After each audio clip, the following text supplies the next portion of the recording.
Hi everyone, welcome to the Game Art and Animation panel here at Waffle Games. My name is Mari Cheryl Vidyaneta. I'm a student at Hunter College. My pronouns are she, her, and I'm going to be your panel moderator for today. Today with me are wonderful speakers for this afternoon. So if everyone could go around and introduce themselves. Hi, I'm Janelle Jaques. My background is in tabletop and video games, and I'm a veteran artist and content developer. Hi, my name is Natalie Asport, and I'm a vehicles and weapons artist at Avalanche Studios. My pronouns are she, her. And my name is Jeffrey Palmer. I'm a freelance animator and motion graphics artist, and my background is mostly on the marketing and the advertising side of the games industry. I also work in commercial production. Thank you so much. But first off, I just want to say a big thank you for coming and sharing your knowledge with us today at Waffle Games. I'm sure all of us are going to learn a lot. So part of the introduction, I just want everyone to give a short overview of their journey. Where or what did you study? A quick run through of your work history, any part of anything in relation to game art and animation.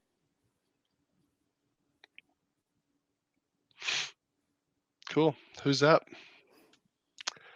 Janelle, are you kicking us off again? Sure, I will. I got started in games while I was still in college. Back then, it was tabletop role-playing games, and the year was 1975. My background is in art. You have an art degree from a small college, fine art, and I got into games through creating a fan magazine for Dungeons and Dragons that led to working for a company that published Dungeons and Dragons Adventures. About two years after that, 3 years after that, I ended up working for a video game company or a toy company called Coleco. And by the time things shut down, I was managing, directing their video game design department. I had put together their art department, their design department, and had my hand in on every game that Coleco produced for their consoles. Go forward a couple years, freelancing in tabletop and video games. Eventually ended up as a cover artist for TSR, the publishers of Dungeons and Dragons. Went from there to work for id Software as a level designer on Quake 2 and Quake 3 and Quake 3 Team Arena. Went from there to go work for Ensemble Studios. Ended up as an environment artist and general artist on Age of Empires 3 and Halo Wars. And then I kind of finished out my career working for other companies as the lead level designer at CCP.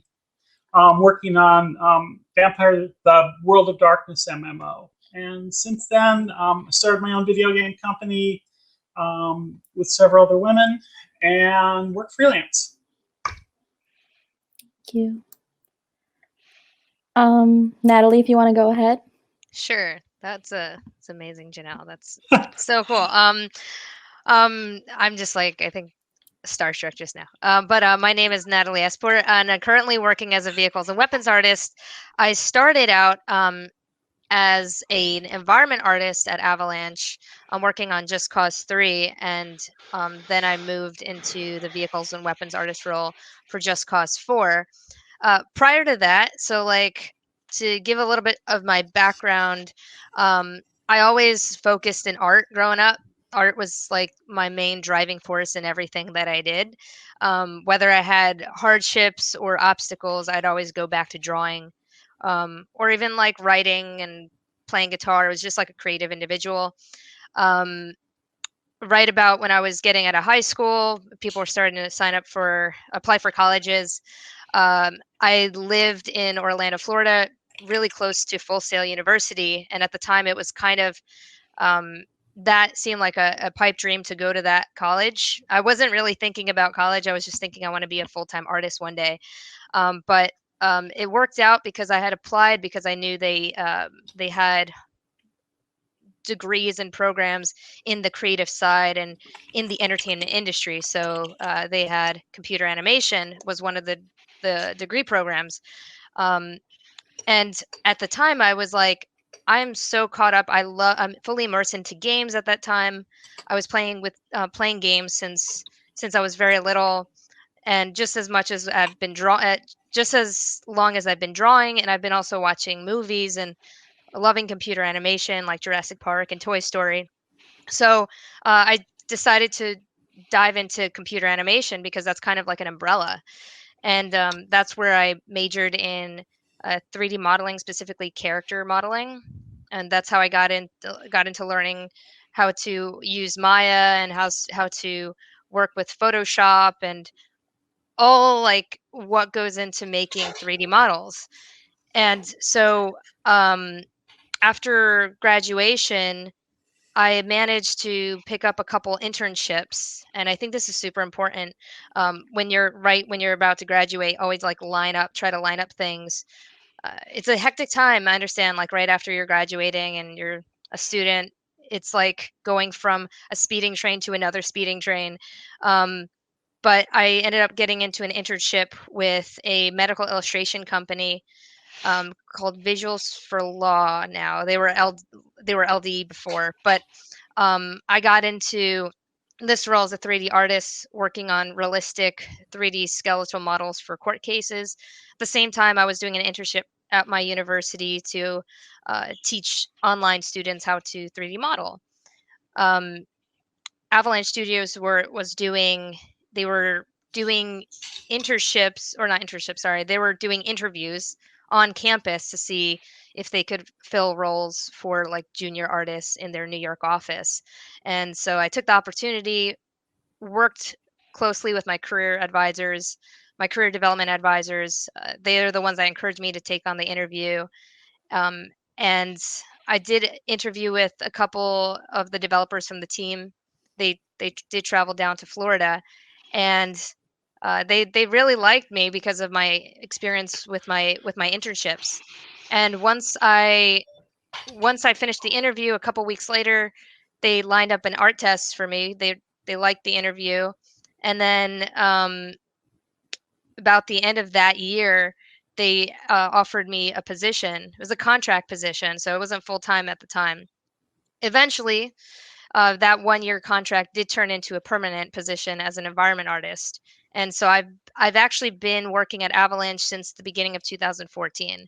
So it's been over 7 years, and time flies. But it's been a joy. I've been lucky to work with the team in the New York office, as well as working with the development team in Stockholm as well, because it's an overseas team. There's four locations now, but it's been wonderful. On the side, I'm also doing VFX, and I still do 3D art when I can. So I'm just constantly trying to be creative and sharpening my skill set. And that's me. Thank you so much. Yeah, so I'm Jeffrey, and I started kind of with a film degree, and thought that was going to be my path. And I got done with college and thought, well, I can go out to LA and maybe something will happen. But marketing and advertising said, hey, we have money and we'll pay you right now. And I sort of said, oh, shoot, I like money and that sounds pretty good. So I kind of went that direction right out of college, and didn't really do much. I was a gamer, but didn't do much with gaming for a long time. Mostly did commercial production, as I mentioned. But in 2015, I kind of became more familiar with the Magic the Gathering IP and what they were doing, and saw an opportunity to kind of put in some of my own style and start, doing some animation with some of their artwork, which they have incredible artwork over the whole many sets they come out with every year, and it's very tangential to Dungeons and Dragons. They do a ton of stuff with that. So I just started on my own, kind of putting things out there, and developed a following. And actually, that led to work with the IP officially. And then from there, I worked with content creators and started getting into doing Kickstarters for video games and just kind of animation will take you in any direction if you let it. It's pretty wild once you get a skill set or a style that people are after. So I'm slightly different in that I'm an absolutely terrible artist. So there's hope for those of us who can't really draw. I can't put pen to paper and make anything happen. So I actually work with other art. So I will be provided with art that I will then sort of bring to life, and that's kind of my style that I'm known for.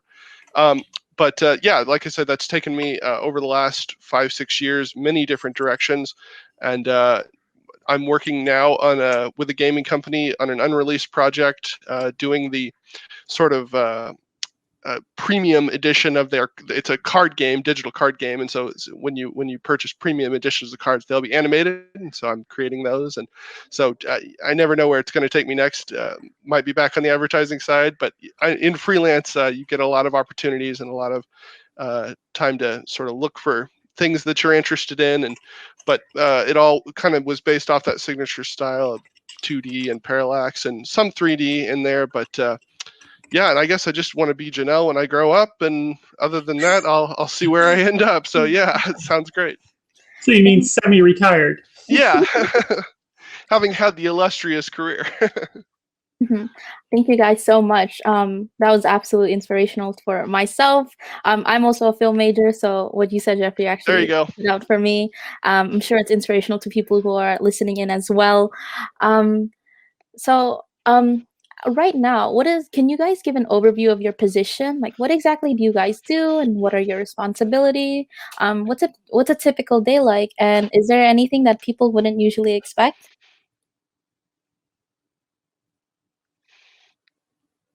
I guess I can start here. So, currently, what I'm doing is I'm working with closely with the vehicle team.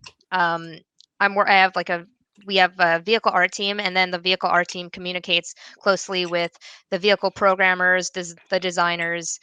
I found that kind of having a start in environments and then moving into vehicles and weapons, I start to appreciate like all the tech that goes into it. I do think like when you for those of you watching, I'm sure everybody here is a gamer, and you probably have driven a vehicle, at least one vehicle in a game. There's a lot that goes into those things, and it's not like a static mesh. It involves so many different things. The terrain that the vehicle drives on has to be accurate and has to be designed a certain way that allows for smooth traversal. The way that the vehicle moves, the tuning is actually by a vehicle tuner or vehicle designer to design how it's going to feel for the player, and each game is going to have a different vibe. And so working as an artist, we work closely with those, and we work closely with programmers. We work closely with lighting and rendering, because vehicles have a very special coating on them, and the aesthetics can change depending if it's a worn vehicle versus a pristine vehicle. It does the more you drive, does it get dirtier? So all these things play into the factor of like working with multiple teams. We're working with animation. Does the steering wheel feel right for them? Um, and so for me, and also working with the concept artist and working with the art director. So for me, I feel like I'm just really immersed into the pipeline, and getting kind of to know all these different things, even though I like to call it, I'm like in my auto garage every day, working on cars. It's pretty nice. Every once in a while, I'll go out of my garage and look at the world and say, wow, this is not what I remembered seeing last month. Good job. Good job, team. Like, look at the progress. So my job is mainly working on modeling, working on textures, um, but I'm also setting up the skeleton. So I'm not a rigger per se, but we have a pipeline where we have to make sure the joints where the like all the parts that are going to be rotating, like the door hinges and the steering wheel rotating, and where maybe if the mirror breaks off, if it falls correctly and it doesn't fall off axis where it's like floating. So technical wise, those are the kind of things we have to look for. And then on the other side of it, it's also doing research and finding out if you're making the vehicle accurate to the way it is in real life, because it's a game, but we also have to ground it in reality. So trying to find that balance. The typical softwares I work with on a day-to-day is Maya, Autodesk Maya, and Substance Painter. And once in a while, I'll work in Substance Designer as well if we need to look at getting our own tileable textures. Um, a little bit of ZBrush, but a lot of hard surface modeling is done in Maya. And we have our own proprietary engines, so integrating is the big step. It's like once you spend a certain amount of time on your art, you have to see how it looks in the game engine, because that's the main focus. And if it doesn't look good in the game engine, you have to go back to the drawing board and work with others to see how we can make it look good in the game engine. So that's like, I think I probably answered all those questions scattered around, but yeah, hopefully that's good. I absolutely love that. Thank you. What about you, Janelle? My day today it's split kind of between whatever project has my interest at the moment. One of the things I do is I am the creative director for a company called Old School Entertainment. We do primarily remastered vintage games, and my work on that game right now is packaging and production art for that. So I've kind of shifted from doing screen art to doing back to one of my strengths, which was digital art production. A day for me looks like getting up, checking all my email, feeding the cats. So I would say, like probably most people now, I work from my home office here. So I'll get up and then work till usually late evening on whatever project has my attention at the moment, whether it's painting a book cover in what used to be called Anime Studio, or working in InDesign to put together packaging, or I do a lot of writing these days. So I'm working on several books, and I'll spend a good share of my time writing tabletop RPGs in Word. So it's a mix of what I'm doing. Back when I actually was doing full-time art, I was using 3D Studio Max. We were building environment art for Halo Wars. For the most part, I worked as a beautifier. I would get a level design from one of the artists for the Xbox 360 version of Halo Wars, and they would just give me a flat piece of playable game. There was no detail on it, and then it was my job to do a concept art, paint a concept art of what it could look like, and then build that concept art using other people's assets in the game engine. So, and then by the time I was done, I was also doing all the optimization. So I was like the last person, one of the last people to touch the artwork in Halo Wars, just to make sure that those worlds were playable. That's so impressive. Again, a resume that everyone would want. What about you, Jeffrey? Yeah, so it varies. No day. I'm, like I mentioned, freelance, so no day is the same. And it's all about. I try to, I'm booking myself out for time for various project links, balancing the work that I want to take on with going after new work. And you asked something people might not expect, but if you're going to go freelance, be prepared for actual work time to be, maybe 50%, maybe even less of the time you spend, because you're going to have to, I call it hustling, but you've got to be your own advocate, and you've got to go out there and get yourself your next job and be working with the connections that you have and networking to get new connections and keeping an eye on the industry and talking to people all the time, everywhere. And so I spend a lot of time building up my following on Twitter, or looking for some new artists that I want to work with, and go after them. And so, sometimes an entire day will go by and I'll think, wow, I didn't really even get into my After Effects or Photoshop and I really actually start creating things. But I'm setting up, for things to do. And then that some days I'll have to put that aside because I've got a deadline, and I'll focus 100% on putting out something that I need, that I've been contracted for. And so, yeah, the projects vary massively in scale and scope.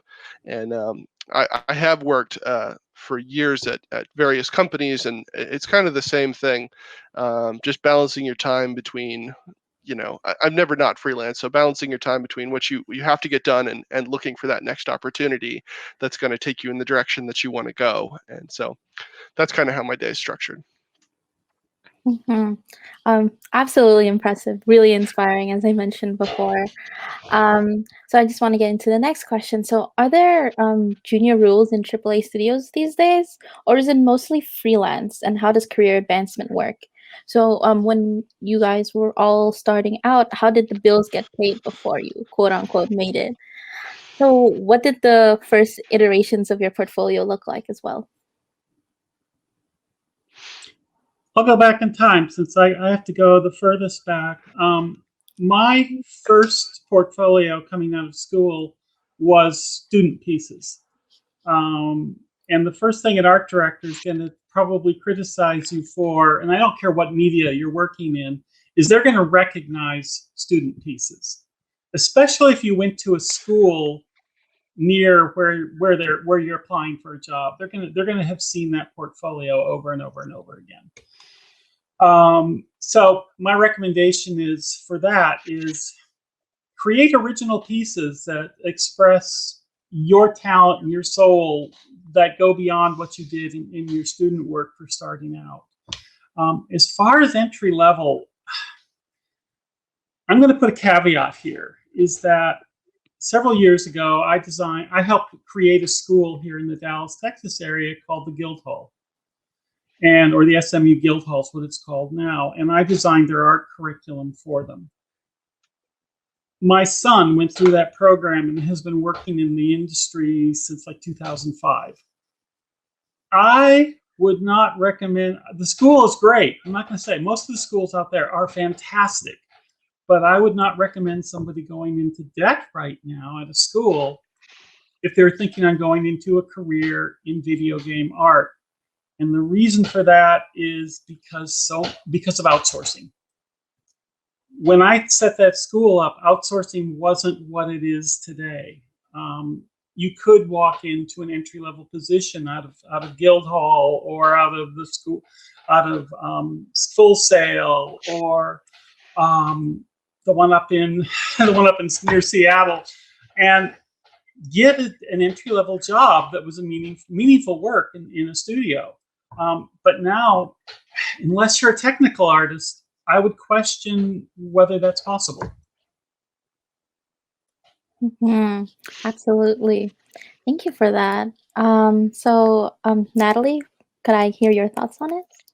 Yeah, I mean, I know. So, like, I had graduated, or at least, yeah, like when I'd applied for Avalanche, it was in 2014 or 2000. It was the end of 2013, and I don't know, like at that moment, what it was like the climate was when it came to outsourcing and entry level work. However, I do notice over the last 5 years, outsourcing has become a big thing. That's very true.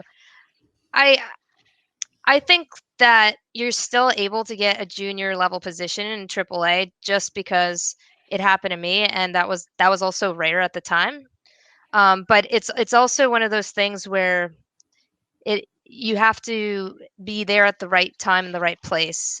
But you also have to be prepared. So it's not about like if opportunities are rare or not existent or common. It's that when those opportunities happen, that you're prepared for it. And honestly, like that when I had applied for this position, it was a junior position, but there was a lot of people applying, and there was a lot of Full Sail students, especially in my campus. The halls were full. There was about 150 people there, And I did think that there was no way I was going to get this. I was just there just to know that I tried. And it works out because the work that you put before that moment does make a difference. And you never know, like when people are recruiting for art, you never know what they might be missing in the team that they come across your portfolio, and they see that you can bring that, you can fill the gap that they're missing. And that's one thing when I'm working with when I've worked in the recruitment process for art for the company. Let's say I'm looking for vehicle artists, we do rely a lot on ArtStation nowadays.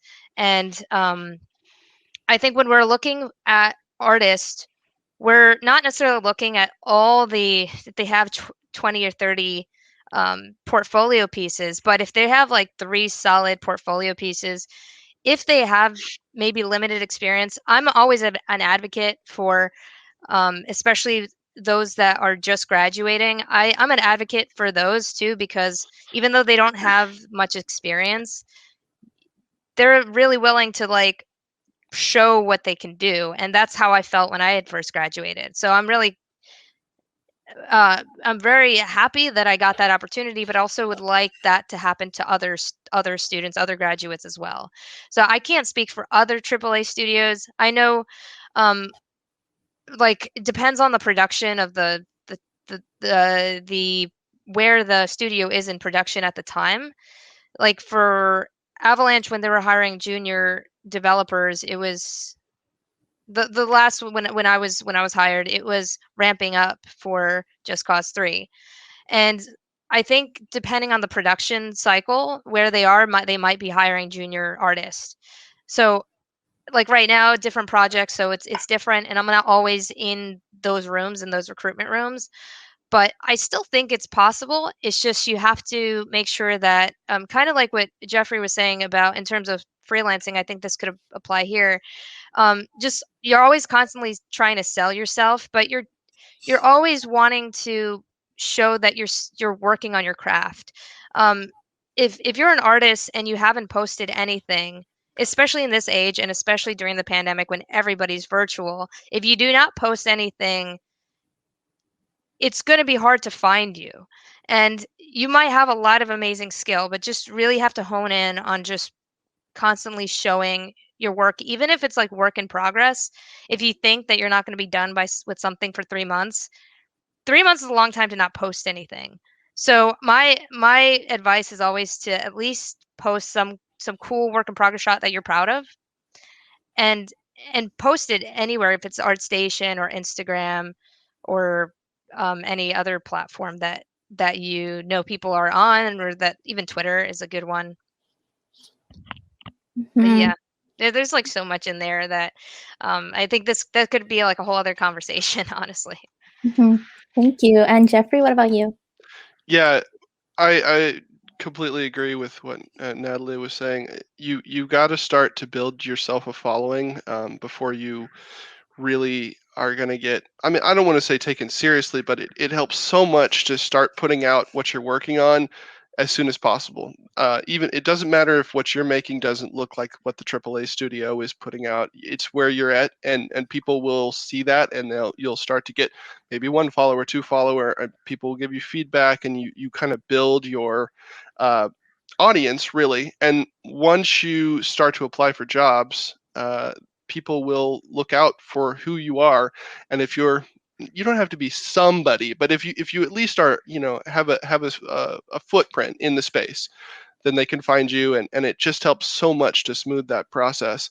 I actually dropped out of college for 1 year and just worked, and that 1 year was invaluable. I was glad I went back and finished my degree, but I took that year and turned that into a position that required 1 year of experience, and then from that I worked for 2 years, and that went into a position that required 3 years of experience. And so it's climbing a ladder.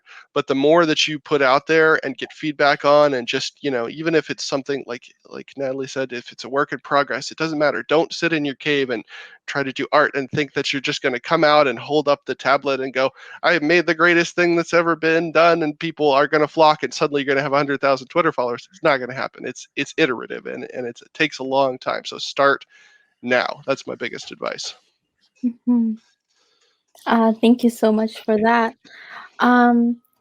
So our next question is, what are the skills, soft or hard, someone needs to have to be successful in your job? Are there any specific software programs you use in the workplace?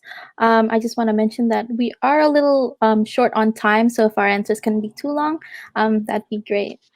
So Janelle, I would love to hear what you have to say. There's so many different software programs, it's hard to touch on them, but one of the skills I would want to bring up is the ability to communicate your ideas in addition to whatever you draw or create. You need to be able to talk about what you've made, ask questions about what you need to work on next, understand feedback, be able to communicate feedback. So skills, I'm going to say you need to bring communication. Don't sit in a box and expect everything to happen around you.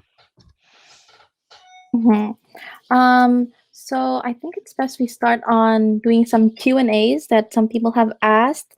So people who are watching and they want to ask a question, be sure to ask it in the Q&A. So one of the questions we have is, what are your opinions on getting a degree in art in university? Is it required to get a job in video game art?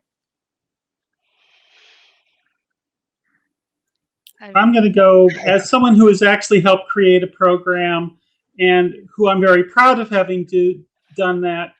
If you can find those your skills, and bring up a portfolio, because it ends up being completely about a portfolio, the education is less important. Agree. Natalie, what are your thoughts?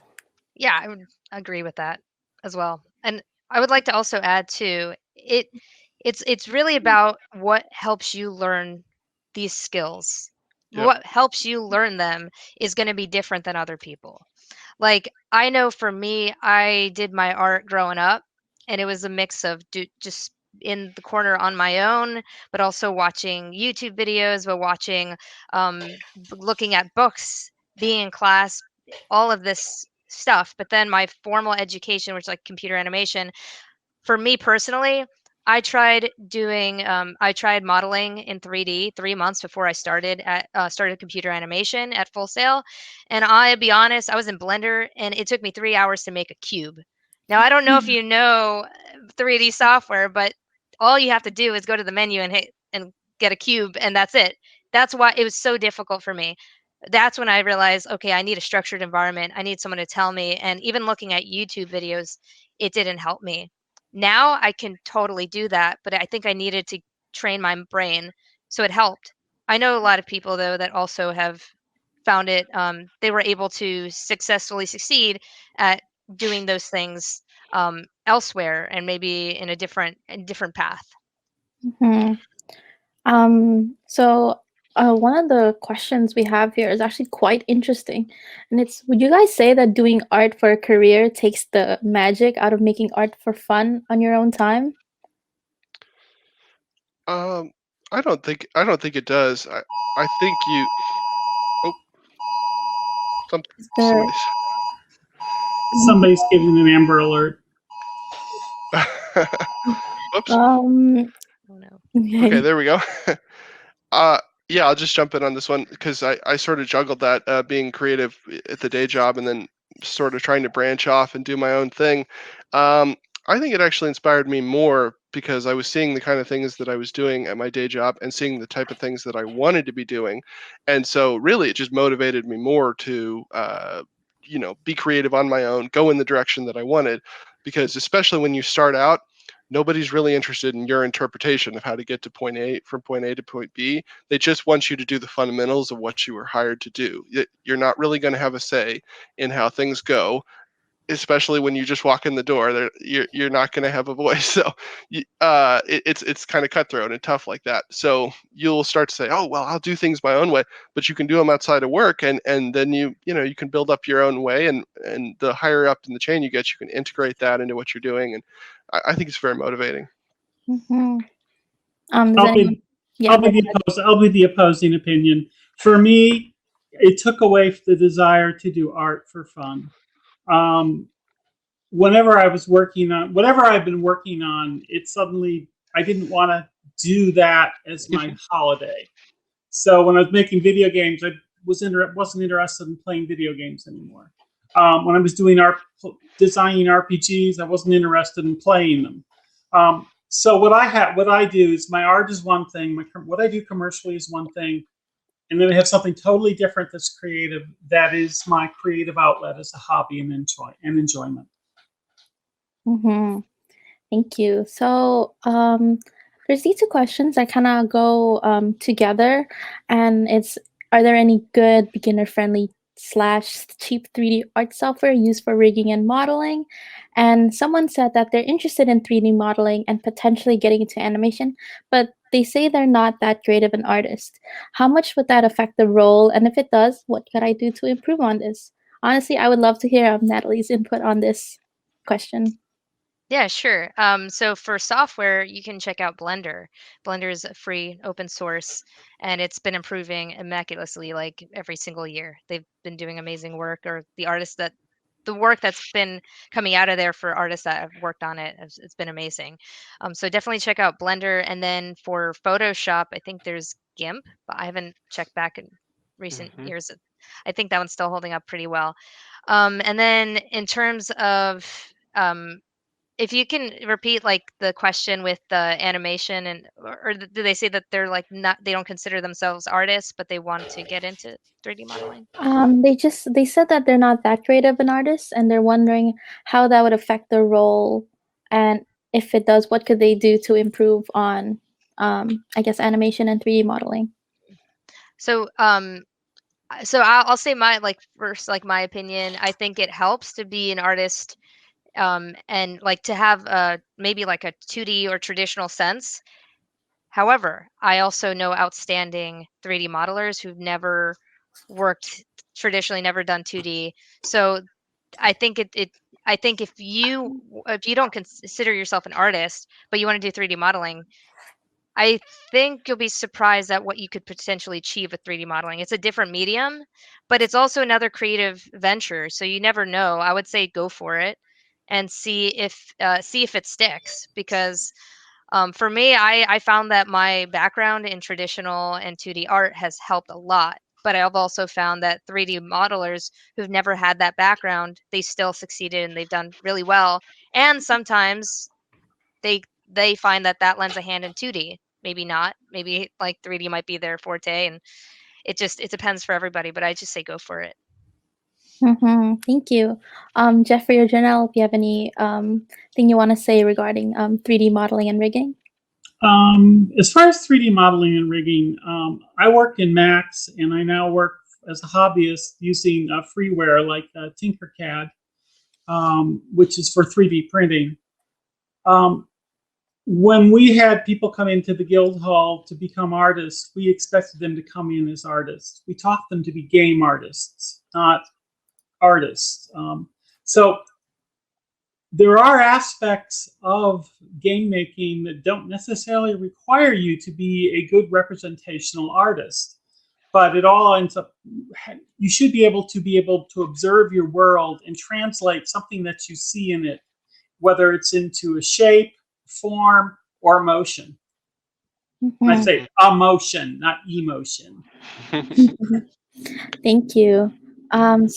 So another question we have is, do you guys tend to get really in-depth knowledge of the other departments you work with, or is it just at the surface level? So Jeffrey, if you want to talk. Sure. Yeah, I definitely did. I think that's a really critical. I work freelance now, so it's a different environment. But when I have worked corporate or with other departments, you want to be that person to sort of put your feelers out and get to know what everybody's doing, because like Janelle mentioned, communication is absolutely the most important thing that you can do in your professional environment. That's the number one soft skill in my opinion. You just want to be able to, I call it being a linchpin, tie different things to yourself so people know that you're somebody who can be relied on and gone to. Maybe you're not doing their job, but in whatever way your position is interfacing with the other department, be the go-to person for that role. And when you do that, the people high up looking down and seeing, who you are and what you're doing, they go, wow, this person's tied to all these different things, they're indispensable. And that's job security, that's the way you move up. So absolutely don't go into your role and think, well, I'm just going to do my one thing that I know how to do and that'll be great and nobody will bother me and I'll just hand things off and that'll be it. That's not the way to move forward. Mhm. Yeah. My one thing to be aware of, I've worked freelance. I've spent probably about half my career working freelance as opposed to in-house. And one of the things you find out is a freelance, you are doing everything. You're switching jobs, you're wearing different hats. One of the frustrating things that I found going inside a corporation was that I was put in a box. I was allowed to do my job, but told not to do other people's job. So it's just something to be aware of. You're working cross discipline with people, but they're not going to want you doing their discipline. I guess that's it. It was for me again. It was just more being pigeonholed. So, being in art or game art and animation, a really big part is the portfolio. So, of course, we all have a lot of questions about portfolio. And one of the questions here is, would you say a large portfolio full of concepts and sketches can compete with a smaller portfolio with complete pieces? Or what constitutes as a good portfolio for entry-level jobs? So, Natalie, if you could speak on that. Sure. Just to I guess put it in, just sum it up. I would say it's good to have 3 to 5 solid pieces than 30 all kind of work in progress.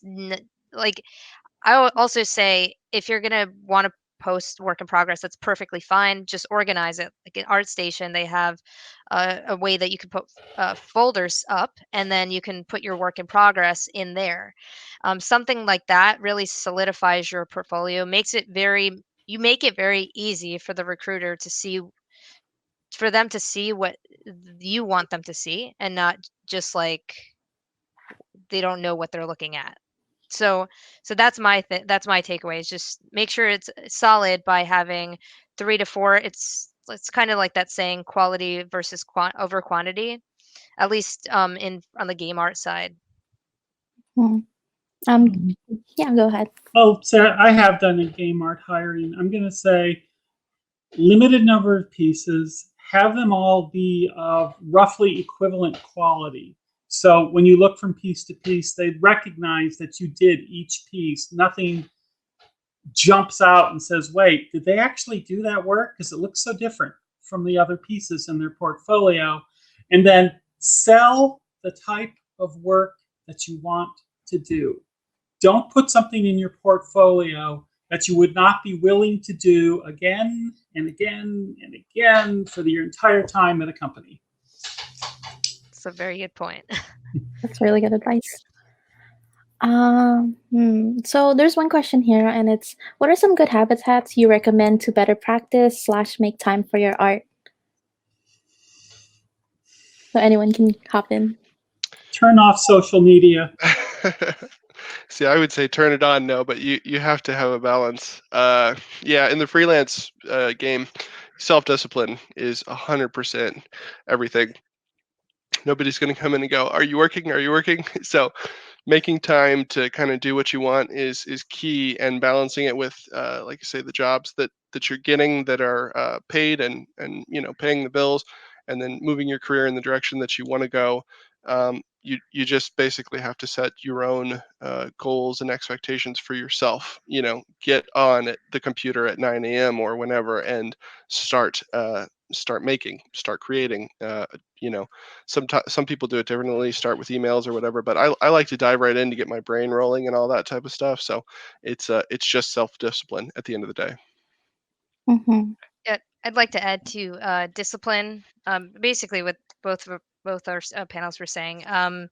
Block out time, um, and don't be like afraid. This is saying to me as well. Don't be afraid to be like, okay, an hour of drawing, finishing that drawing. Sometimes it feels like, especially if you're a student, you're not used to working on art professionally. There's still, I think, growing up, there's a stigma about art being like a hobby, and I think that's where that came from. So doing like my personal work or something that will help strengthen my portfolio, I need to block out time for it and understand that this is something that needs to get done, and it brings me a lot of joy because I really enjoy it, and I chose something that I really want to present to people. So be disciplined.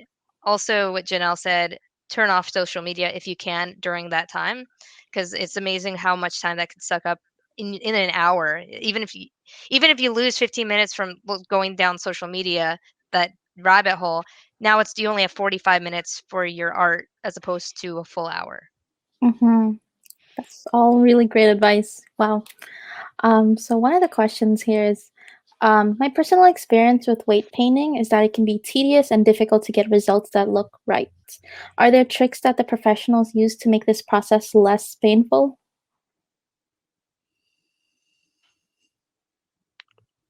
If anyone wants to hop in?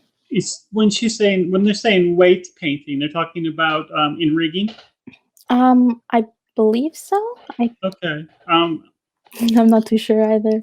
I have to Not say, much. I only work with super low res animated figures. So when I had to work with figures that were 300 polys or lower. So weighting that frame wasn't as much of a chore. So I don't have the experience, but yeah, it was just something you do. It's a technical skill, and eventually you figure out what works best or how to change things around to grab the weird parts of the model that aren't moving right. Mm-hmm. Anyone else want to hop in?